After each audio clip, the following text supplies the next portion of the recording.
Shalom. Call hello, Yahawah BAHASHAM.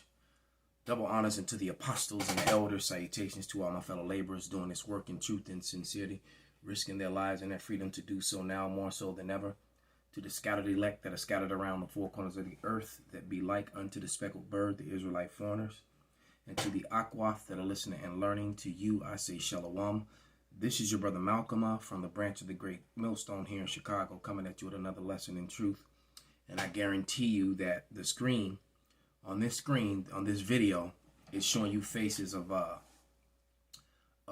Dr. Fauci and Jan Pinsky, Jan Psaki, all right, or Jen Psaki. And the video that I'm actually going to profile is Jen Psaki runs from reporter question about Fauci NHI funding on Wuhan lab. All right, that's the name of the video.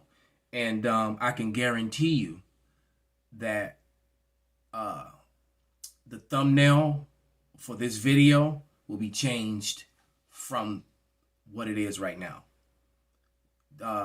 YouTube takes it upon himself to because every little bit of a video of information matters.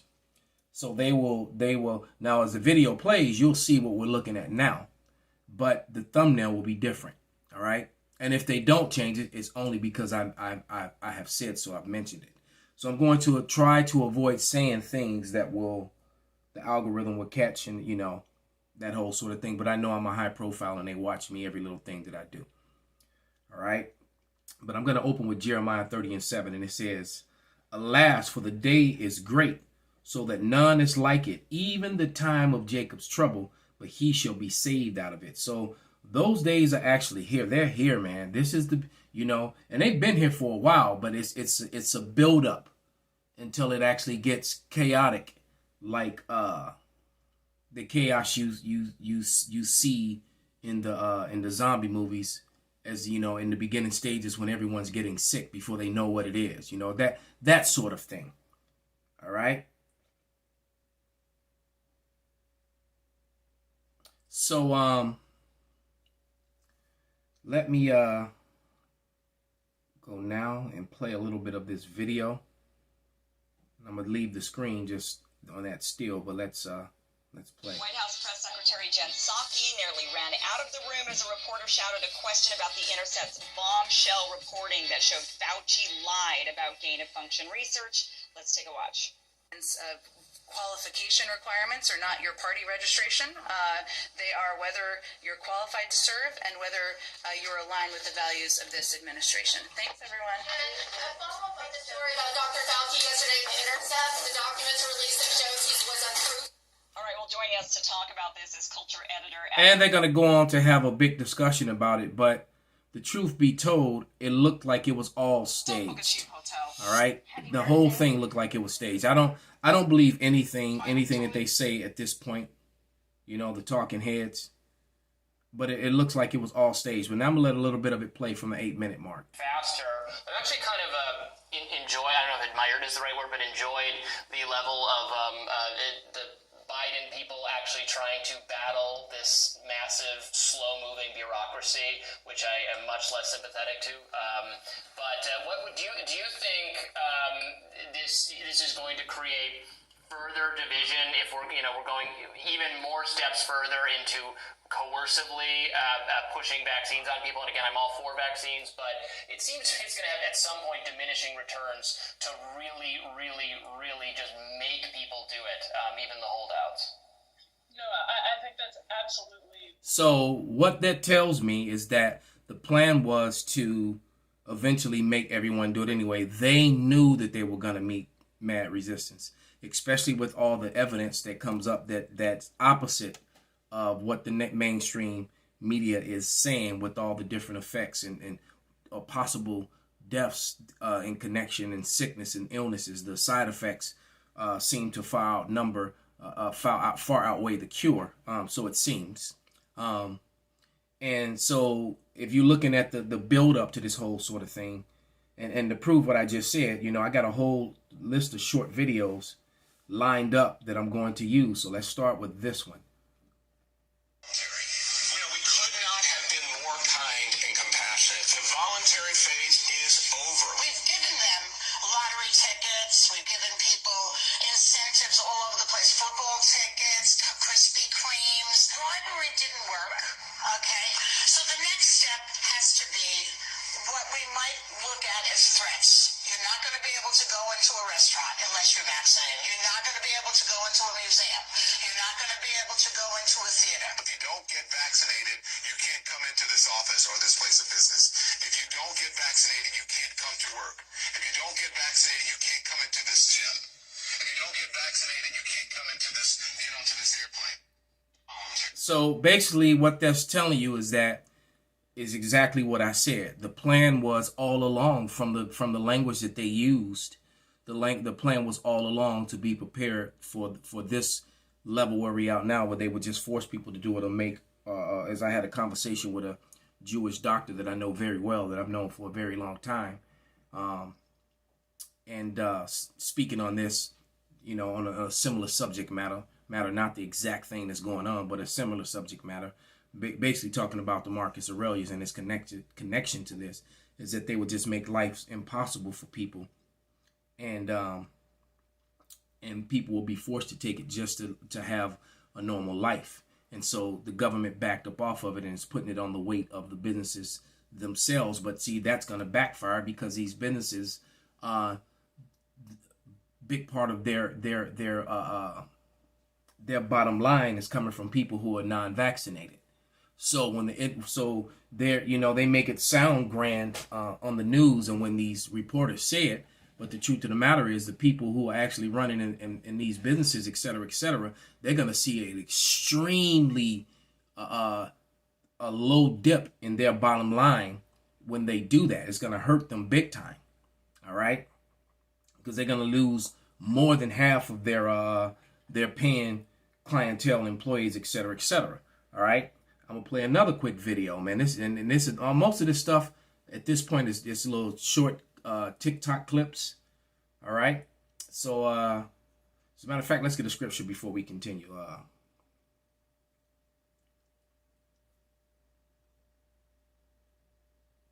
think it's if I can remember it. I know the scripture, but I often forget where it is.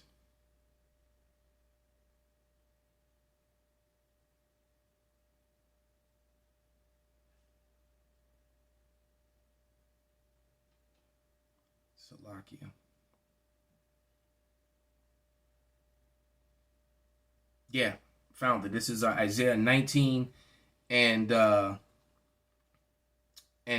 and it reads, "And I will set the Egyptians against the Egyptians, and they will fight everyone against his brother, and everyone against his neighbor, and city against city, and kingdom against kingdom." And that is what is about to go down in America, especially with the military walking off the job, and policemen and firemen and different. Now the truckers are talking about walking off the job.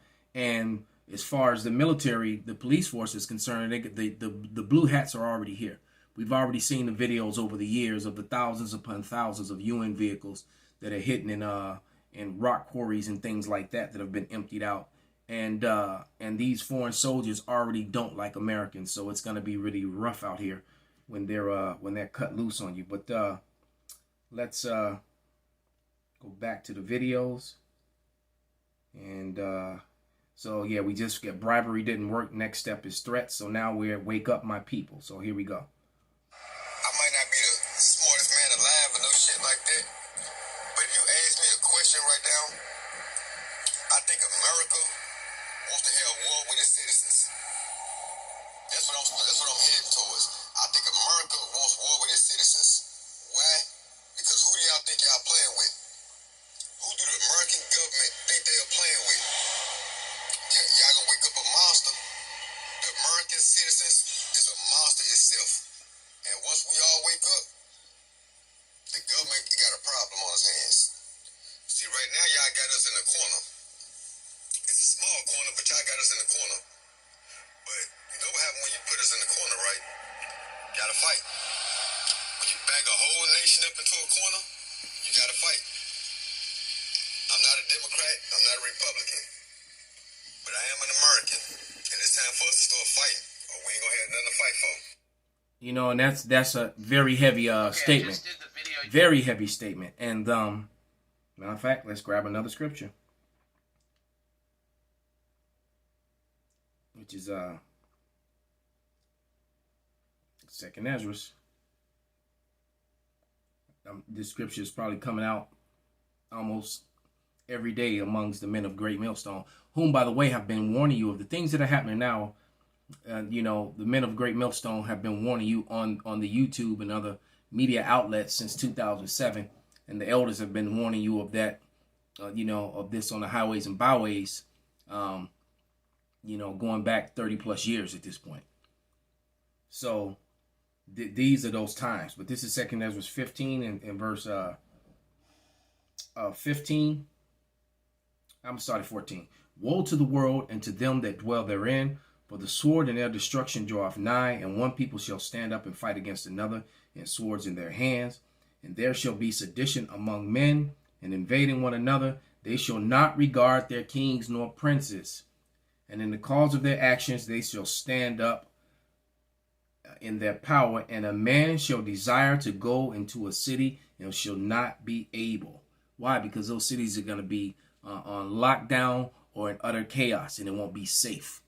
Or you're going to have those the UN forces now fighting with the U.S. military and fighting with the police, fighting with the citizens. It's just going to be a big free-for-all. All right. You're going to have the racial aspect, the class aspect. All right. And then on top of all that, we got a serious break in our supply chain. So with that in mind, let's go to another quick video and we'll wrap this up. I also got one here of this sheriff in Arizona saying that he won't enforce those mandates in his county. All right. So and all those different red states that have joined onto the South now. So basically, you just expanded the South. So the Civil War is definitely on hand because the entire South is against this. Most of the Republican Party. And now you've got the red states because you now got Arizona, Wyoming, Nebraska, Iowa, and more than likely Indiana and Wisconsin as well are going to join on with, you know, against this whole thing because the Wisconsin governor has already, you know, shown that he's not with it. All right. So we keep telling you that it's going to get movie like bad out here. You're gonna think you already thought you were in a movie. It's not a movie. It's gonna get very, very Army of Dead crazy out here. All right. Or Black Summer. You know, if you haven't seen that Black Summer series, especially season 2, you know, is nuts. But here, let's play this quick one with the truckers are going to quit or walk out mandates. Another is only like a minute 14 seconds. So. All right, y'all. This is a trucker update. I'm going to be posting a link, well, a snap of what a trucker just told me. And he sent me an email, gave me permission to use it. And the long haul truckers. What the fuck?